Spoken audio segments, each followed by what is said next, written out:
Welcome to Fred's Fired Up. You don't mean anything. Bring your body out and bring your mindset. You guys don't know what you're talking about. The ice cold. I'm gonna start with you, Curtis Samuel.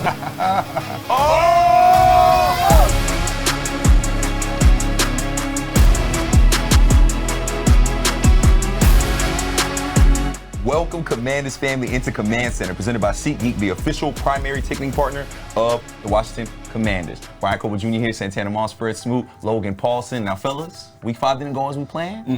However, y'all have all been on that field. Y'all have lived this before. Yeah. Why are y'all not panicking just 5 weeks into the season? Santana, I'm gonna start with you. Too much football left. I think, we have a lot to still play for, and I think one of the people fail to realize is different quarters, and that first 5 weeks was the first quarter.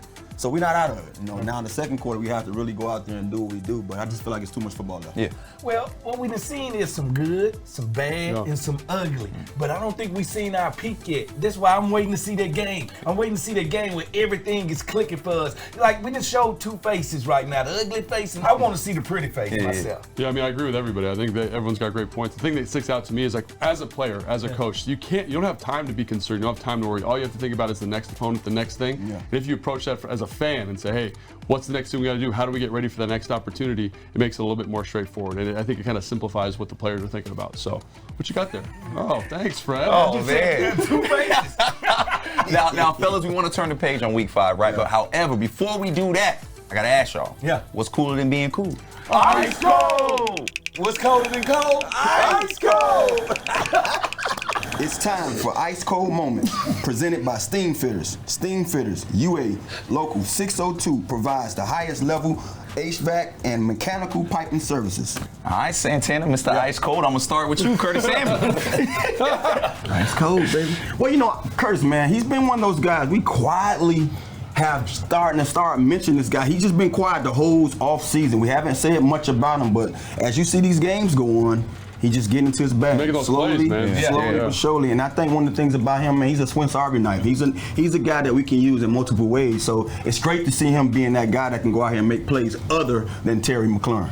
Okay, Logan, you next. Who you got? Man, I got an easy one, man. This guy, man. Who's this guy? Yeah. Dude, Chase Young has been an absolute monster. No, I'm serious. Like, he has been an absolute beast. And no one's been talking about it. Everyone's kind of saying it's in the loss, bad loss, all these different things. Yeah. But I think the thing, he's high pressure rate in this game. Yeah. High energy, high physicality, man. He looks like the second overall pick. And when I see this guy playing football, I'm like, man, the future for this defensive line is only going to get better because you're going to get 4 dudes playing like absolute animals, and that gets me super fired up. Yeah. Now, Fred, before we go to you, though, I mean to interrupt you, brother. Before we go to you now, we got to take some time to show love to our big defensive linemen. Big shout out to our defensive tackle, Jonathan Allen, for setting the franchise record for most officially recorded sacks for a defensive tackle with a total of 36 and a half career sacks. Impressive milestone for Allen. Now, Fred. Yeah.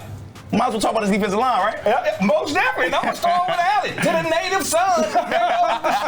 Like, one thing about this guy, he's the little engine, the big engine that could. All he does is keep on going, keep on going, keep on grinding. Even though something tells me he ain't quite himself. He ain't the type of guy to say, you know what, I'm injured. He just keep on playing. Pain, just keep on playing. Sweat. Chase Young, you just brought up. At the end of the day, like I said, we ain't even seen the best from this group yet. I can't wait. Yeah. Well, I have no doubt our defense is looking to bounce back against the Atlanta Falcons. So I think right now is a perfect time to take a look at our game day guide. Brought to you by SeatGeek, your ticket to great Commanders seats. Now, your Commanders are on the road for this Week 6 matchup with the Atlanta Falcons. Kickoff is set for 1 p.m. from Mercedes-Benz Stadium, and the Commanders will be indoors for this matchup, which means the weather will be beautiful. You can tune into the game on CBS, and now that you've got these details, fellas, it's time to really dive into this matchup against the Falcons. Now, on y'all podcast, the Command Center, make sure y'all stream that wherever you listen to your audio podcast. You guys have a segment, and it's very popular. It's called I'm Not Saying, but I'm just saying. You're always so surprised at how popular you are. But you guys have this segment. I'm not saying, but I'm just saying. So we're gonna want to mimic that now. Y'all cool with that? Let's go. All right, okay, guys. It's time for our headlines. I'm Just Saying edition, presented by the Washington Times. Now, fellas, we're looking for some optimism here. Yeah. All right? Got you. Go to optimism. I'm going to you, Fred, first, okay? What are you? Captain Optimist. I am. What is Captain Optimist? Not saying, but really saying. I'm not saying that Emmanuel Forbes is Dale Green, but I am saying he's going to have a week of all weeks you get out the snide as a cornerback is to go out there and make a play. And the thing about it is, y'all remember all the time we got burnt until we make an interception. And no better place for that to happen than Atlanta. Yeah. I'm not saying, but I'm just saying. I actually kind of like that. Usually I don't agree with Fred, but I kind of like that Great one. job by you, Thanks, bro. man. I appreciate it. But Desmond dude. Ridder is like leading league in turnover-worthy plays. That means he's giving the ball to the defense more than anybody. They just got to catch it.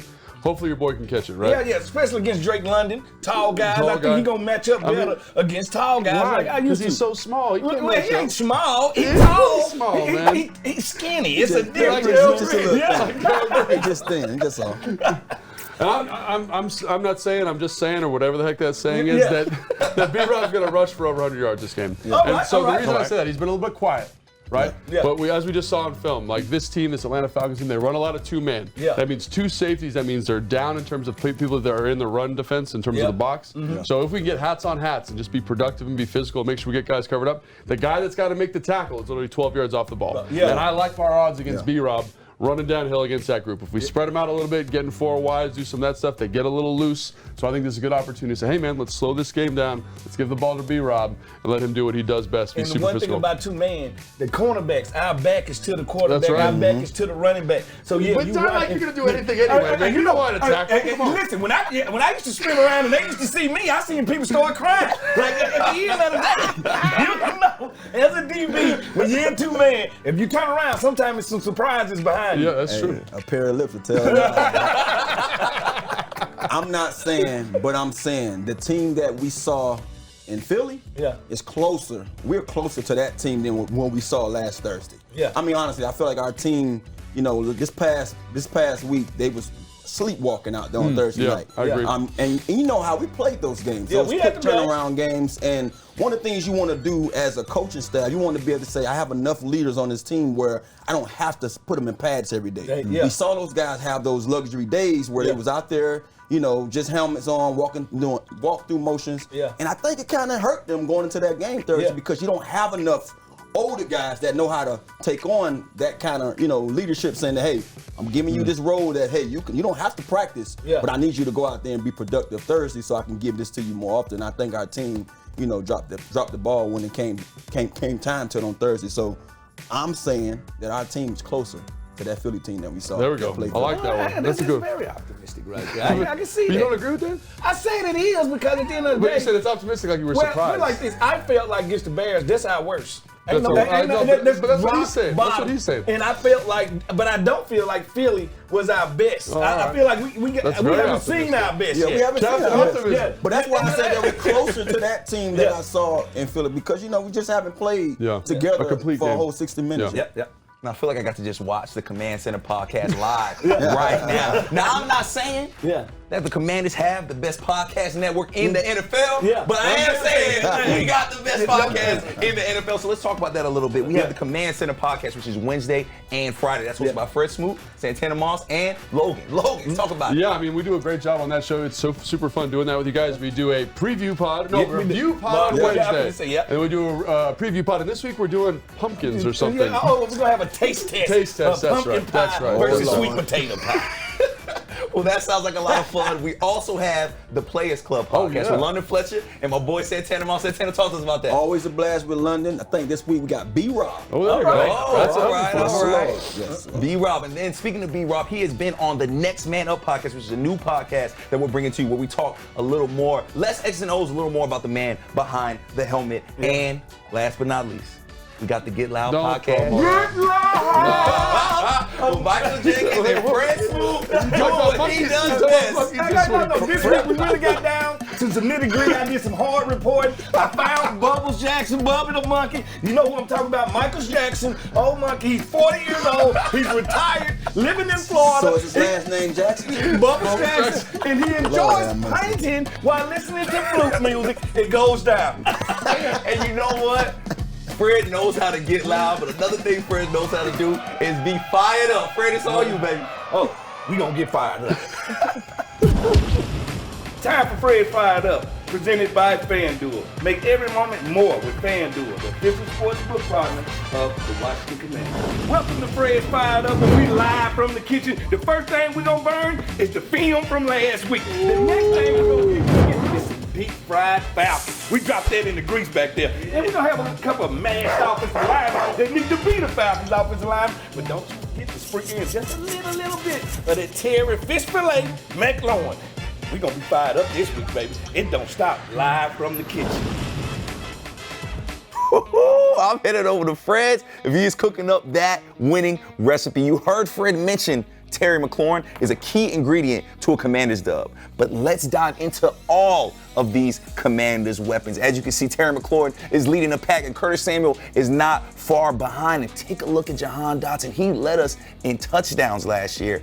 Expect him to heat up a little bit. And with all of these weapons, Sam Howell has to feel like a kid in a candy shop. So let's take a closer look at our quarterback. It's time for Air Power, presented by Air National Guard, proud partner of the Washington Commanders. Now, our first-year starter has given the Commanders fans a reason for optimism with his play through 5 weeks, flashing signs of poise and maturity way beyond his years. Howell has 1,349 passing yards, which ranks 6th, that's right, 6th overall in the NFL, with a yards per game average of 269.8, which also ranks 6th overall in the NFL.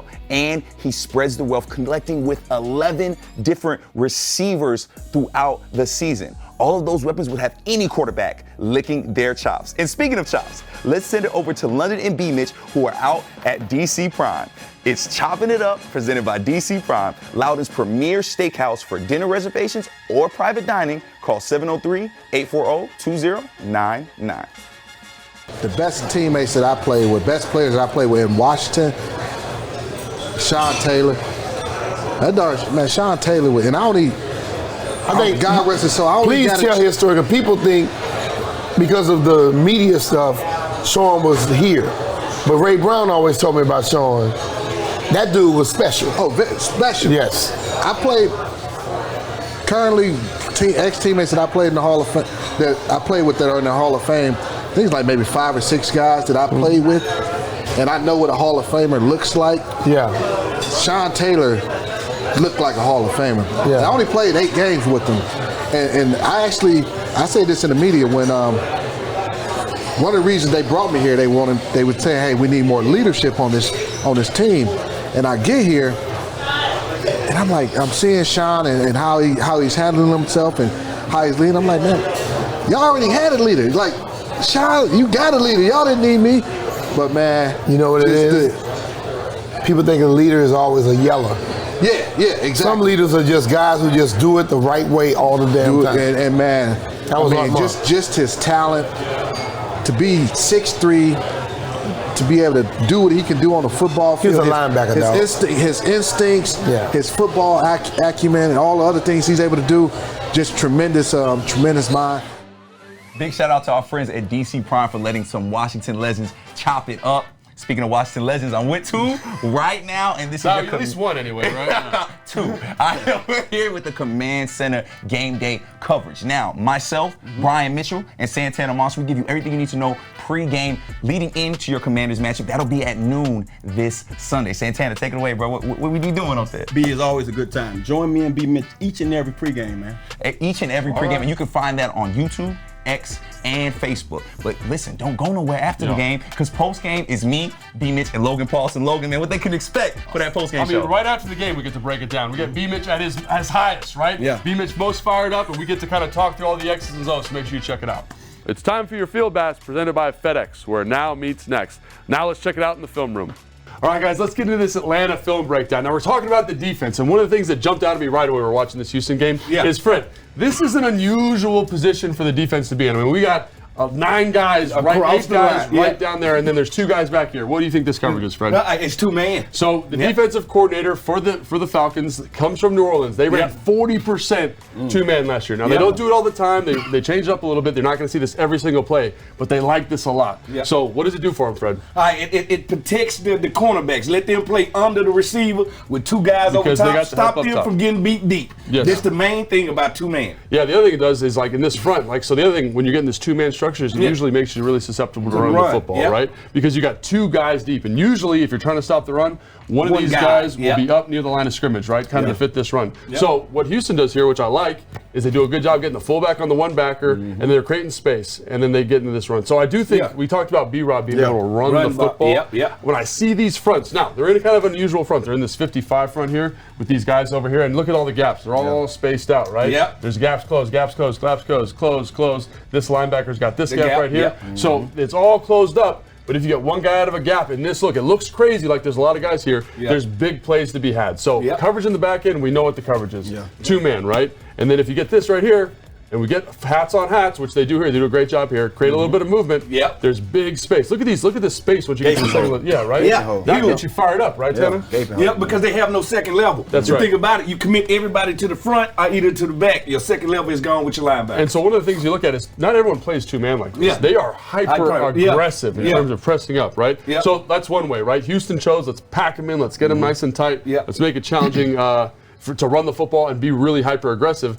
I think there's other ways to get it done. And now, here they are in empty, right? We got our 5 eligibles out here, 1, 2, 3, 4, 5. And then look what they did. They're still in two-man, right? But they're all spread out. Here's your 2 safeties. And so I think this is probably what you're going to see from the Washington Commanders, right? And Tanner, you were talking about something. I didn't know this about you. So you said something about two-man. You said, I don't like running routes versus two-man. Why is that? Well, one of the things that, when I was playing, I was always outside. So I had to be outside. Everything I ran outside was comebacks, go, in route. You know what I mean? So when you're playing underneath me as a corner, and if I'm running an end cut, you're basically telling me to run in there because you know you have help. This is what you're talking about, right? He's playing underneath this guy right here, right? So I hated just being out there and having to deal with this kind of coverage. Nowadays, you can move these guys around. Later in my career, they started moving me around, putting me inside. But there's a lot of holes to be made in zone. You know what I mean? You're going to see them open up time and time again. That's one of the things about this league. It's a copycat league. So whatever they couldn't stop last week, we need to have that in our game plan this week. But so it's man. And the one thing I always thought with man, instead, like you can pack it in, create tight bunches, or you can get into empty like they're doing here. And look at the windows, right? And spread it out. Yeah, you got to run a little pull concept here. Where's my route? Little hit here, in cut, right? And the space you're able to create if you can get open, right, in the timing and rhythm of the play and beat the pass rush. Because I will say one thing about their pass rush, they got some new old heads in there, but it's not like this crazy dynamic pass rush, right? So we can find these throwing windows and make some plays downfield. And I think this is what EB's going to try and do. You know what I'm saying? And you got to realize these 2 deep safeties can't help everybody. Not simultaneously. That's the thing about it. They're going to help the guys that's closer to them. So if you really want to do it, spread the formation out, and now it forces them to make quicker decisions, which they can't. Yes, absolutely. Love that insight, Fred. So that's what you're going to probably see on predominantly on first, second down. Two-man, some variation of two-man, maybe a little bit of single high if you're running the football on them. I think on third down, you guys remember that New Orleans Saints defense? They do some crazy stuff, right? So here, let's take a look. They got 3 defensive linemen in the game here, all right? And then they're going to play man. But because of the 3 defensive linemen, now you have multiple kind of safeties in the game, right? So what they're going to do here is they're going to drop into kind of this deep player here. He's got the middle of the field. And then these 2 guys are going to play up near the line of scrimmage as robbers. That's exactly right. But it's not that 2 structure. No. They're really aggressive. It's this triangle. Yes. They're using this triangle to control everything. And look how they can push to help out here, right? He can push to the eyes. We got this guy here matching there. It's tough for a young quarterback. So if I'm Sam Howell, if I'm EB, I kind of want to stay out of these third long situations as much as possible, right? Because if you're one of these lurkers, Fred, you can kind of do whatever you want. No, you go to the ball. You let the ball take you there. Now the smart thing to do is get it to the flats. Like anytime you see this, get it to the flats. Do not try to beat this coverage. It's crazy because I look at this and like you say even get to the flats, but because it's man, right? The windows are so small. The window is small, so that's why the ball has to come out. And also with this coverage here, you can set them up because now, and I'm just saying because I'm seeing it on film. Let's talk about it. You never know how it's going to look come Sunday, but you can run corners on them. You can run corners and have something in the inside so we can catch their attention and have a guy beat a man on the outside. That's so funny because I watch this a lot, but this dude's inside leverage, right? And you want an outbreaking route versus inside leverage football players. That's exactly right. So love that insight. So again, what are we getting? We're probably getting some version of two-man on first and second down. Right? You can run on that. You can run them out of it. But also, we want to stay out of third and long because they do bring some exotic stuff in terms of coverage on third down. So thanks, guys, for your insight. Really appreciate it. Hey, now, London, let's go set the tone.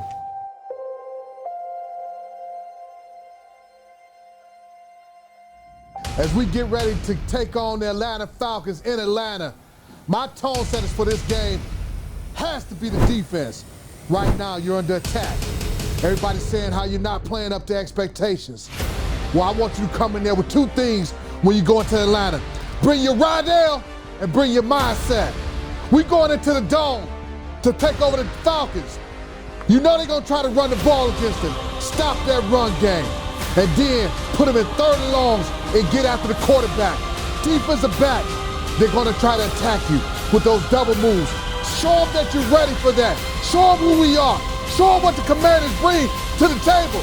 Bring your Rydell and bring your mindset. That's the tone that needs to be set. Set the tone. Brought to you by Maryland Lottery Fast Play Games. Play fast, win fast today. Please play responsibly. All right, now, fellas, y'all see I got the game show host, Mike. So y'all know what time it is. It's time to play a game. We're going to call this one Fast Break. All right. We need it quick now, okay? All right. So we're going to give each of you guys 15 seconds. Yeah. Then I'm going to give you a category matchup. Yeah. And you're going to give me a hot take about that category. So maybe it's your favorite player. Yeah. Maybe it's a score. Yeah. Things like that, okay? You guys ready? And it's not just me judging you guys, right? Look, you see Logan's locked in because this is a competition, okay? They are actually competing against each other because whoever has the best takes, our judges will vote. Boom. And we're going to tally up the score and see who wins at the end. You guys ready? I explained it well, okay? First category, player matchup. Logan, I'm going to start with you. Yeah. I'm starting with Montez Sweat, man, because he's going against Lane Norton. Storm Norton's the guy's name. He's a backup right tackle. He gave up 2 sacks to him back in 2020. Gave him a forced fumble. That seems like a realistic. They say 15 seconds. Hey, I'm still talking. I'm still talking. 15. You know, 15 seconds. I'm going to run Payne. The hassle Payne. You know why? Because he due for that 1, 2, 3 sack game. And I'm telling you right now, why? 3 sacks. No. Judges, vote for me. No. I'm telling you right now. Don't appeal to the judges. We're talking facts here. I'm going Jahan Dotson. Okay. We went through 5 games already. Jahan hasn't really been a vocal point of his offense. It's time for Jahan to shine. Why though? Why? There's no answer there. There's 15 seconds. I know. Clearly these guys are ready to compete. Now we're going to go to our judges. If you who y'all got? Fred, this is so biased. Oh, that's Fred Smooth. 3 sacks. You guys don't know what you're talking about. Now Logan, I'll make you feel a little better. However, you can lose points in this game. And Fred, you lost a point for interrupting Logan. Stop interrupting Logan. So he lost the point there, so it's still tied, everybody, He's going to get it back in a weird way. So here we go. It don't mean anything. Wow. Here we go. All right. Okay, the next one, team matchup. Okay. Logan, go ahead. Yeah, I think this team's going to be able to stop the run. Okay. I think they'll be able to stop the run, contain Bijan Robinson, and keep this in a, and then they're going to earn the right to rush the pass. My turn. Yours was boring and whack. I'm going to go the special team. At the end of the day, I'm saying it's time for special team to be special. That's all I'm saying. My team take would be the run game. I think our run game, we've been talking about it week in and week out, saying we need to see more of. I think this would be a perfect time, and I think these guys run a particular cover 2. May not be so, it might be average when it comes to the run game. I think B. Rob is ready for a breakout game. I think Tanner should win. This should be one of those breakout games. All right. Offensive bias. We heard from our guys, judges. That's what I thought. Look at that picture. 2 for Tanner. Like, come on here. What's his name? Nick Cage. Nick Cage. No, okay, so we got 2 for Tanner, 1 for Logan. However, Logan interrupted Fred and said Tanner, so Logan loses 2 points. So Logan's in the negative. -1 +4, 5 points. There we go. All right, so we got to give you a chance to get that back, all right? Okay. Now, this one is we just going to do scoring predictions right here, okay? What is the score? Logan, go ahead. I'm going to say 27-21. And that's the most boring vanilla score. But I'm not going to say 500-7 or whatever you're going to say. So the score. The Commanders are going to win. Okay. All right. My prediction is if Miami can score 70, anything in this world is possible. So I'm going to go 41 by the Commanders to 10. Because you know what? You're going to say anything and you say 41 to 10. And I'm going to be the one that's going to keep it. I kept it real. Don't even act like you're not. You're the only one here. Keep it realer than you. 27-21? What's realer than real? Let's say 28-23. Oh, that's is that scoregami?